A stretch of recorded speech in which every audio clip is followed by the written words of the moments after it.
getting called four-eye with my four eyes, my glasses. Also, I didn't like the fact that I was thicker in middle school. Because, people will only talk to me because of my shape, my butt and my boobs. I did develop quickly in middle school compared to other girls, and I used to always wish I was skinny because that's the only reason why guys would talk to me, because What? they Wow. want my butt, they want my boobs. But again, I would get teased about being four-eyed or my acne, so I knew I wasn't cute. So it's like, okay, so why do you want to talk to me? You want to talk to me because my butt, So I used to hate it.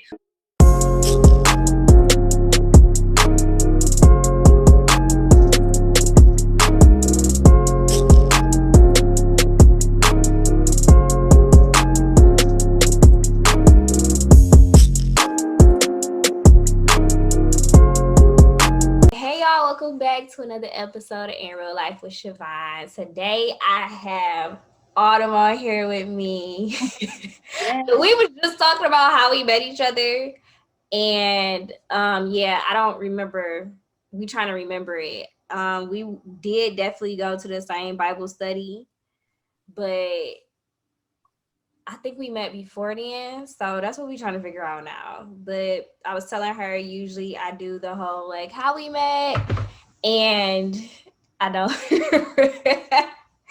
feel like we met through somebody.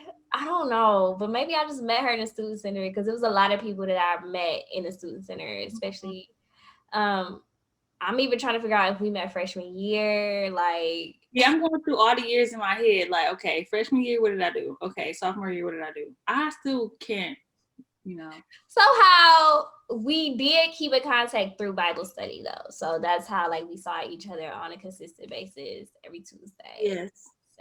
7:30. Mm-hmm. But yeah, so as y'all can see in the title, we're going to be talking about self-esteem and body image. And y'all know this is something that is really close to me because I talk about it a lot and I share my testimony a lot. So I kind of just wanted to get somebody else's perspective. And she's been more open with sharing her story, which I'm always here for the testimony. Yes. I'm always here for the girls becoming free.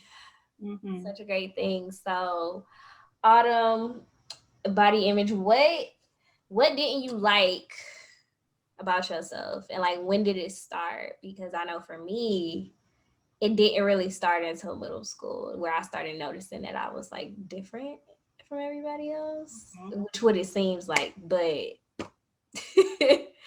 when did it start for you? Well, for me, I feel like it started at home only because, growing up, you don't really, well, my experience, I didn't really hear it enough how beautiful I was or how my hair texture was, how it was beautiful. Like my granny would do my hair and she would say, girl, this hair is nappy. Like this hair is thick. Like, and I'm sure there's other people, that can relate to that. Like getting our hair done as a kid, getting a perm slapped on our hair because our hair is too nappy or our hair is too thick or and now I'm just so happy that we're in this time where people are embracing their natural hair, and I still struggle with embracing my 4C hair. I still to this day don't like it. So it's I'm still growing, but also after it started from home, I went to middle school and I got bullied for having 4C hair, be called nappy hair, or like like just nappy hair. I used to get teased about my acne because I did struggle with acne, but now that I wouldn't really say acne. Well, I would say acne, but it also did develop into hyperpigmentation. So I'm still struggling with the dark spots, but that doesn't bother me anymore. I used to get teased a lot in middle school, and not so much in high school, but a lot in middle school, getting called four-eye with my four eyes, my glasses. Also, I didn't like the fact that I was thicker in middle school.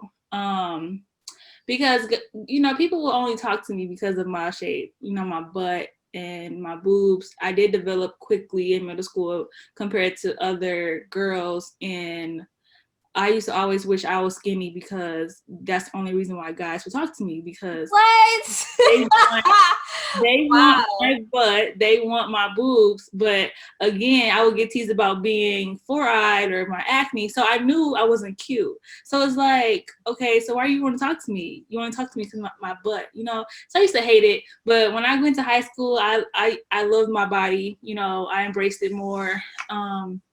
So yeah, I think it started from home, and I think that's why a lot of us are still dealing with, you know, that trauma, I would say, because, you know, my mom really didn't tell me or install into my head that you're beautiful no matter your hair type, your complexion. So I will definitely make sure I do that with my children. Yeah, that's interesting because I heard it all the time from my mom. Like she'll always like she has little pet names for me, little nicknames, and one of them is just like pretty girl. So I'll always hear from my mom, but not necessarily my dad.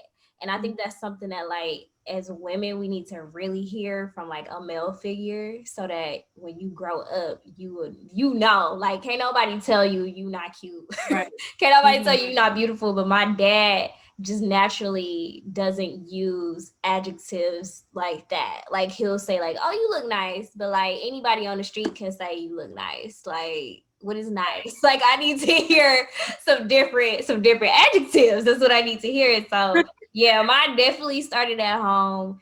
And to comment on you saying that you want to be smaller is the complete opposite for me. Like I remember this one picture. So I went to a private school, middle school, and we had to play sport. Like we had to play at least one sport a semester, or I think we had trimesters. So I decided to play soccer. This was the first time I had did anything else other than dancing. And so we had our uniforms on, and I remember getting our pictures back because we took pictures, like team pictures, and like looking at my legs, and they was like this. And I was just like, this is not okay. Like I need to change this. So your experience in high school is different than mine. Going from like a predominantly white middle school to like predominantly black high Mhm. school, I went to Cass first. So it was like a completely different switch for me. Like I had to adjust getting used to after having 3 years with, white kids and then adjusting and being back with my people. And they talking about, oh, you sound like a white girl and like, oh, you so small, your pants don't fit, da da da. You need to eat all of this stuff. It's just like, okay. I need something gotta give at this point. So No, I definitely understand. when was your breaking point? Like have you ever had like one specific moment where you just like, I'm over this, I need to get past this? I would say now, like I still kind of go through it, you know, still go through my depression moments or my moments where I feel like I'm the ugly duckling or I'm the one coming in last place. I don't think, and I think also it has something to do with my last relationship as well, because you also have to remember that, you know, friendships, no matter what the relationship is, you have to get rid of those people who are emotionally, verbally abusing you. Mm-hmm. And I think my last relationship was the one that kind of put the icing on the cake. So I'm right now I'm getting better with my new relationship now. And I just have to and it's so weird that when people do give me compliments, it's weird for me to take them because I'm not used to compliments. So it's like I don't know what to say. I get stuck like, oh, thanks. I don't know, you know what I'm saying? So I think now I'm still going through that, you know, breaking point to where, okay, you have to try to, you know, at least try. So I talked to my boyfriend about it, and obviously I feel like, you know, he'll just say what he say because he's my boyfriend. But um, I don't know. I just feel like I just need to hear it more, and I think I'll be fine. I think it's something that you have to like. Your boyfriend can tell you all day, but like Right, you gotta believe it. It's right. like There is no point that's of like it's your job to tell me that I'm fine. Like if you don't, why is we together? But the fact that like something has to click in your head, like, Mhm. okay, I'm nice to look at actually. And let me start Like there's believing only so much someone can actually say to you for you to believe. You it. have to like do the rest. So what are the methods that you use to stay above water because you were saying, like, you kind of touched on a little bit. I had a breaking point. Like, I had a moment where I can remember where God was basically like, you need to get through this. And I'm like, so that was when I started my journey. Like, literally, I think I was listening to like some sermon, and I just remember like God, it was almost the audible voice. That's how clear I remember it. Mhm. Just like, you need to get past this so that you can like walk in your purpose. And I'm like, no, because it's like it's such a crutch. Like, when you're so used to being a certain way, and like Mhm. God wants you to grow through something. So yeah, that I had a breaking point then, and then I moved forward. But like you said, I still have moments where I'm just like, it's that temptation to go back into doubt and to go back into like low Yeah. self-esteem, and to be like, wow, I'm really just so I have to fight past that. What are your methods to like not get depressed and not get like in a weird space? I would say social media for one. Ooh, I think that alone is the freaking devil that's gonna because be my next question too. So I'm glad you talking about that. yes, social media, because you will follow people that only show you what they want to show you. Like they don't show you how they look when For they're real. not not dressed up, not you know what I'm saying. And a lot of things that are on social media are fake. So it doesn't really matter. And I feel like if you follow those girls to where you get into a point where you're depressed, you need to unfollow them. You need to remove yourself. And it's it's just social media. So of course you can always go back and follow them again. But I feel like it starts from there. Following people that make you jealous or make you envious or make you wish you had what they had. I think that is where a lot of women or men need to remove themselves, and that can possibly help them as well. If they don't see that every day, or if they don't see what they want to be every day, who they wish they looked like, I think that's the first step. Besides admitting that you know, is going through something. Yeah, I had to do that. Like, it was one point, because at one point I really wanted to gain weight. Now I'm just like, Jesus, if it happened, it happened. But Mm-hmm. I really like would start following these girls, these Instagram like workout girls, and I Mm-hmm. would follow them, and like, it was a little obsessive, and I'm putting my business out there. But it got to a point where I was just like, yeah, I need to unfollow you because I'm feeling away. Like, Mm-hmm. why is my journey taking so long? And it seems like yours just happened overnight. And that may not even be the case, but it's just the fact that like having and this is not disclaimer, this is not me dogging anybody out, but having for women, having our body displayed on social media or on the internet is like kind of normal now. Mm-hmm. So the fact that you can like see anybody and see what they want to show you, like you said, Photoshop is real, so we can't believe everything until we see people in person. Definitely real. But it definitely hit me like it hit a nerve a lot of times. So I had to really like unfollow people. And at first I thought it was silly of me to do it, but I do hear more people saying like, yeah, you need to unfollow people if you need to, block, delete, whatever you need to do. I think another method for me is I have posts on like, so I have something in my bathroom that like are affirmations. Mm-hmm. That I look at. It ain't not everywhere. I used to have them everywhere, but like sometimes I'll have a screensaver on my phone, or like the thing in the bathroom, just little things to help me like rewire my brain. They have affirmation cards on Amazon too. Oh, they do? Yeah, they have affirmation cards. They have a lot of stuff you can like look into and try to, get your self esteem back. Yeah. What made you decide to share your story just randomly? Because a lot of people don't like to share their insecurities, especially like Um, what they look like or how they think they look or anything like that. well, for me, I just felt the need to just share it one day, and like there's like, and I was surprised. There's a lot of people who, was happy that I did that. People were in my DM saying like, I'm so happy that you share. I'm going through the same thing. And you never know, like Mm-hmm. you'd be surprised who is going through the same thing, but they just don't have the balls to admit or, talk to someone about it. And I just want to be someone who a person can feel like they can relate to, someone who they feel like they can talk to. And I just want to turn my social media into that, into something like transparent where people can come and see the real and not something that's just like Instagrammable. Instagrammable. That is a word. Yeah, Instagrammable. Like, no, like if you're gonna come to my social medias like Facebook, Instagram, Snapchat, like it's like the real. I don't edit things out, but I just want to be able to show and share my experience with people, and hopefully they can relate, and I can build relationships and friendships like that. Do you have any siblings?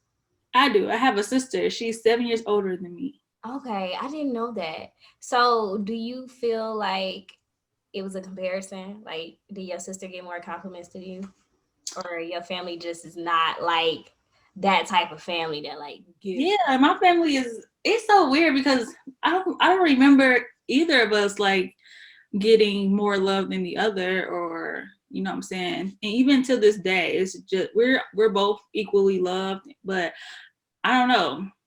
I just never heard it on my end. Me Mm-hmm. being 7 years younger, she probably heard it all her 7 years of living before I was born. But I just know when I was able to remember, like talk, I don't remember hearing that much.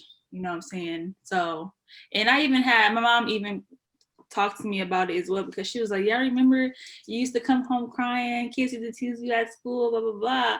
But, she remembers that, but it still didn't click to her like, well, maybe I need to, help her feel better. I don't know. Maybe there's no telling what my mom was thinking, because some parents don't know unless you tell them. Mm-hmm. And I didn't talk a lot as a kid. Like I didn't talk. I wasn't as close to my mom like some people are. Like they say that their mom is their best friend. Mm-hmm. So I was just deal with my problems by myself. And till this day, I do that.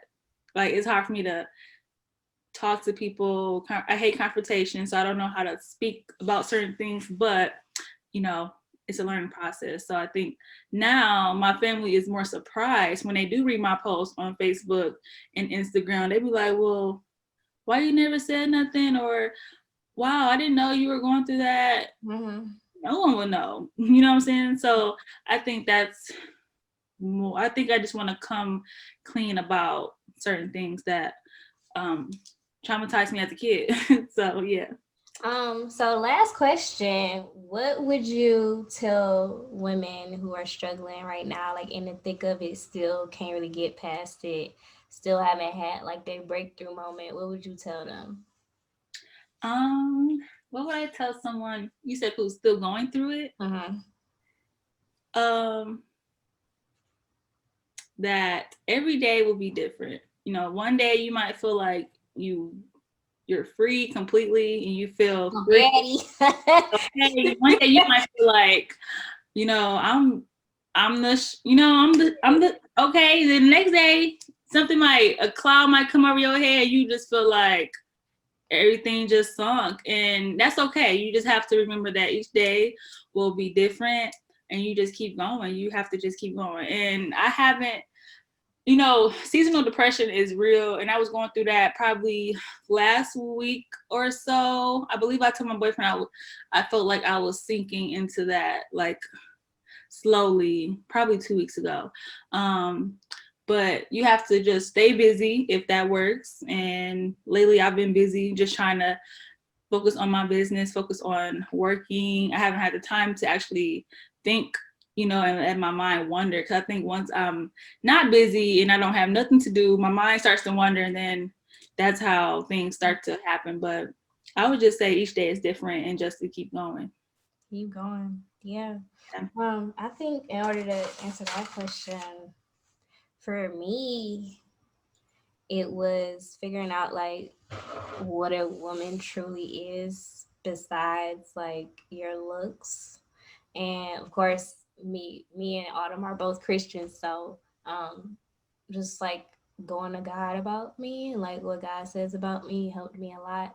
Also learning myself, because I think a lot of us like don't know, and that learning yourself, like who you are, your personality, what you like, what you don't like, and all of those things. Of course, it's gonna change over time, but like know who you are right now. Mhm. Because if you don't like yourself, like one person that you with 24/7 is yourself. Right. Like you can't get away from yourself. So finding out like who you are Mhm.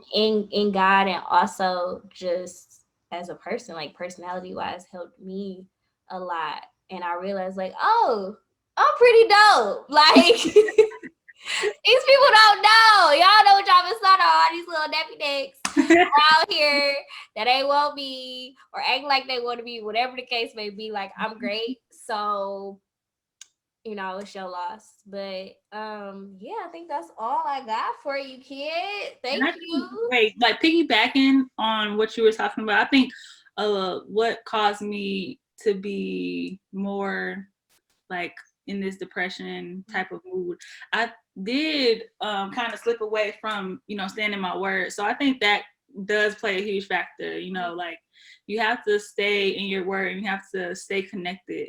Because the devil will try to, he'll feel like he got you, and if you let him, he'll keep you there. I think that's what my boyfriend told me, like you may need to get back into reading more, and and just studying the word, and I think that will definitely help me grow into my true self and just being completely free, because right now I'm probably like 60 or 70% there. I'm definitely over 50 for sure, but I think once I get to 100, it's just gonna be unstoppable. Unstoppable, yes. Unstoppable, okay, I'm gonna be unstoppable.